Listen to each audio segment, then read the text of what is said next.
"You're lucky to have a long line," Wilbert told Thomas and Toby. "Mine is only 1.5 miles long, with a station at Norchard and another at Lydney. The scenery is super, though, and my driver says it's better up the valley.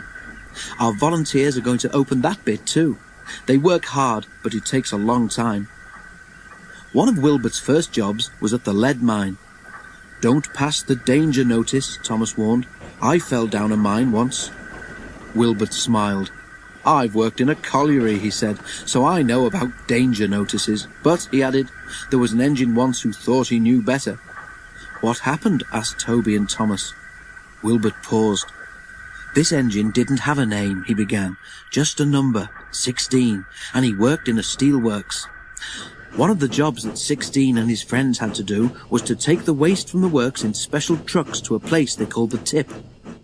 Well," went on Wilbert, 16 got tired of always stopping in the same place. He tried to go further, but his driver always prevented him. The other engines tried to stop him too. "If the notice says danger, you shouldn't pass it," they said. 16 paid no attention. "Don't be stupid," his driver said. "We mustn't pass the notice, or goodness knows where we shall end up." But 16 wanted to know. "Pooh," he scoffed, "I can take care of myself." One wet day, 16's chance came. The rails were slippery, and when his driver tried to stop, he couldn't.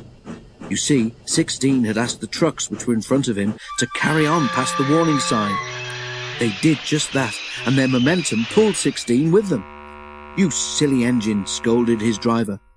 "Wasn't my fault," muttered 16 sulkily. "It was those trucks." "You always wanted to pass that board," said the driver crossly.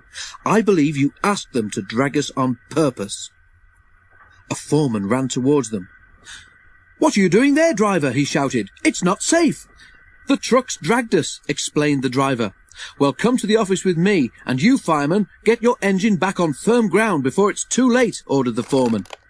But it was already too late. As the foreman turned away, the earth beneath 16's wheels sank and the rails sagged. A small rush of stones clattered away to the bottom of the bank.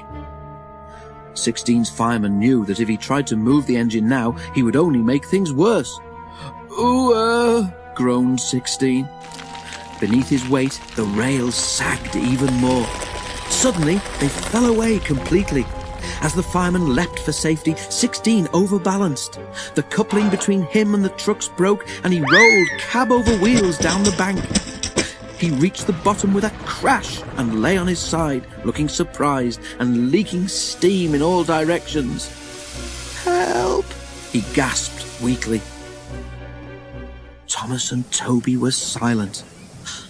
"What happened to 16 after that?" ventured Toby.